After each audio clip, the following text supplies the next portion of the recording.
Who is Timmy the Traveler? My name is Timmy, and I am one of the greatest explorers the world of Minecraft has ever seen.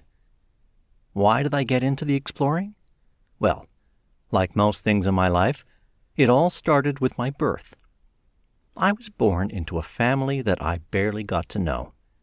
They sent me off to a boarding school at the young age of 2. Since then, I have never seen my parents. I hadn't heard from them at all during my time at boarding school, not even by a single letter. Until one day, the headmistress at my school came to talk to me. I remember that night perfectly. It was a stormy and dreary night, a kind that forebodes the tragic event that occurred. On that night, the headmistress told me that my parents were missing, and I was now considered an orphan. I suppose it was the mystery of my parents' disappearance, or maybe it was the fact I never knew them.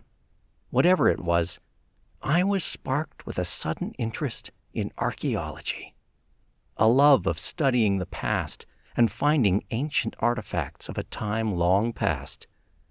Maybe the further I went looking at the past of the world, the further I could run from my own troubled past. How does an orphan like me become a world-famous archaeologist? 3 things: skill, luck, and penny. Growing up an orphan, I learned to be independent at an early age. Without anyone telling me I couldn't, I was leaping off buildings and jumping into watery caves since I was a young child. I taught myself all the skills I needed to be an adventurer. After boarding school, I explored the world and got myself into one sticky situation after another. I was incredibly lucky. I found amazing treasures that are now placed in museums all around the world. And of course, how could I talk about my success without mentioning Penny? Penny is my most trusted friend and my constant companion. Penny is also a parrot, a very intelligent and well-spoken parrot, to be fair.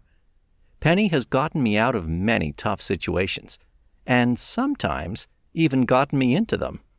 Either way, Penny has been instrumental in my success. So that's my story. I have many names around the world. Some call me Timmy the Globetrotter, the Archaeologist Extraordinaire, the Amazing Adventurer, the Lucky Explorer. But I like to keep things simple. You can call me Timmy the Traveler. I have had many remarkable adventures around the world, but let me tell you about that time I went to London. Chapter 1. A Little Convincing. My name is Timmy, I announced to the village elder.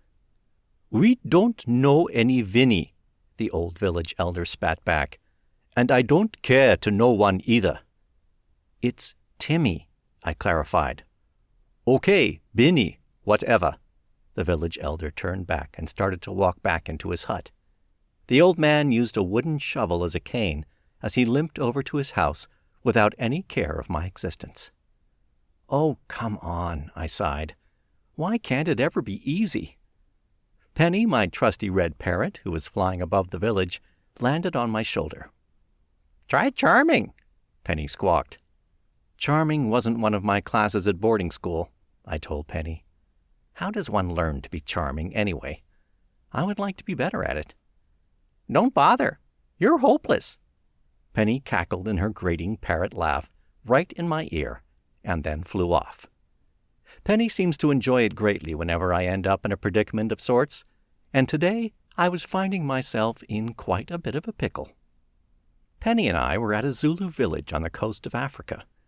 I have heard rumors of an ancient emerald being buried somewhere here. The emerald is thought to be the size of an entire head and is incredibly valuable. But I wasn't here for the value of the emerald, but rather the unique history behind it. Legend says the ancient villagers that used to live in this area worshipped the emerald and brought good fortune and bountiful harvest to the whole village. Until one day, a particularly greedy villager decided to steal the emerald. By removing the emerald from where it was in the center of the village an earthquake occurred, which engulfed the entire village and buried the emerald deep underground. Although I doubt the emerald has any magical properties, it is an important historical artifact, and it belongs in a museum. To find it, I need the help of the locals, but so far, they haven't been too friendly. I ran after the village elder as he was stepping inside his hut and stopped him. You must have heard of me. Timmy the Traveler, Timmy the Globetrotter, Timmy the Lucky Explorer. Look, kid, I have seen plenty of your kind come to our village. You all claim to be explorers, or archaeologists, or wandering traders. But it's all a bunch of llama dung. You're all here for the same thing, to make money from an emerald that doesn't even exist, the village elder explained. Let me tell you about myself. I tried to defend myself. I'm what some might call a famous adventurer, archaeologist, and explorer. I've spent most of my life going on one adventure after another. I have contributed my findings to museums around the world. You don't look like an archaeologist. The village elder squinted his eyes and stared at me suspiciously. You look more like a pirate. That's ridiculous. I am the furthest thing from a pirate. I was offended that I would even be considered a scallywag pirate. Just then, Penny flew back down to my shoulder. Having a parrot on your shoulder certainly doesn't help when you're trying to convince villagers that you aren't a pirate.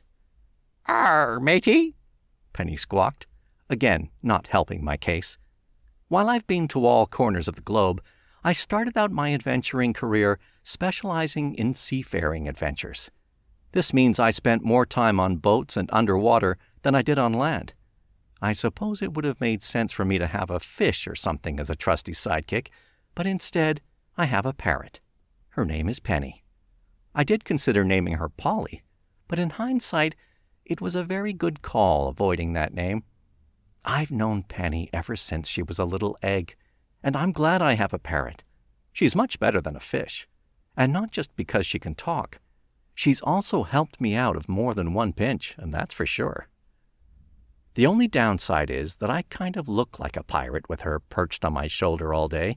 Her talons digging into my skin when she gets angry or excited also isn't the most comfortable thing in the world. Don't mind the parrot, I told the village elder. She's very sweet once you get to know her. The village elder took a deep breath and savored the smell coming out of his hut.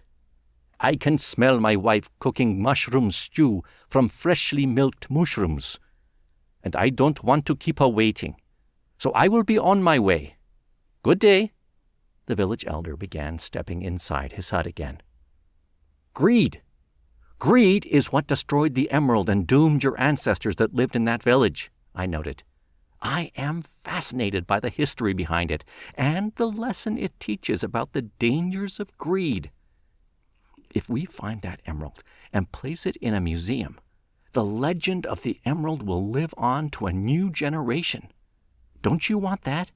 Don't you want your history to be seen by the world and live on?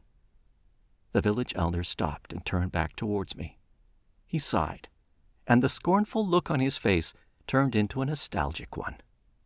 We call it the Utandu Emerald, the village elder began to speak. The story of the emerald has lived in my village for generations. Passed down as oral tradition. Utandu means love, I interrupted to show off my Zulu language knowledge. Yes, indeed. Utandu means love. The village elder grew quiet for a bit as he looked off into the distance at nothing. He was clearly debating about what to do. The world is changing, traveler. There are better ways to tell stories and teach lessons. If finding the Utandu emerald and placing it in a museum spreads that story to the next generation, then I suppose it will be good for you to find it. I didn't come here for riches. I came here to uncover a part of history for all to see, I assured the village elder. I suppose I believe you, young Timmy. You have been quite persistent, and your knowledge of my culture is impressive. All I know about the Utandu emerald's location is that it was found by my grandfather and his people. They were worried that it would be stolen and broken down, so he kept the Utandu emerald right where he found it, and instead set traps all around it. I can tell you where to find it, but I can't tell you how to get it past all the traps. That will be on you, the village elder offered. Don't worry. Getting out of traps is my specialty as an adventurer, I replied. 'Cause I save you, Penny squawked. Wait here. The village elder told us to wait as he went inside his hut. I can't believe we're actually about to know the location of the Utandu emerald. I was excited at my long search coming to an end. I want it to be expressly noted that I don't just go around looting treasure from wherever I can find it. I donate all the specialized artifacts I find to local museums. I won't lie. Yeah, I've been tempted more than once to keep some really cool-looking or expensive piece of history, but it just doesn't feel right to keep that stuff when I know that it can be seen by so many more people in a museum. While I am an adventurer, I am a history lover first, and I want other people to be able to feel that joy. The joy when you see a part of history and learn the story behind it. Who knows? I might be encouraging the younger generations to grow up to be explorers just like me. At the very least, I'm making their field trips to the museum a little more exciting. The village elder came back out of his hut, this time with a map in his hand. This map will lead you to the Utandu emerald, but be careful. I don't know what traps my grandfather and his people have placed. The elder handed over the map to me, and I grabbed it and put it in my backpack. Don't worry. We'll get the Utandu emerald back safe and sound and make sure it ends up in a local museum to be seen by all. The elder villager nodded his head and went back inside his hut, probably to drink his freshly milked from mushrooms mushroom soup. I looked at Penny, who was perched on my shoulder. You ready? Always,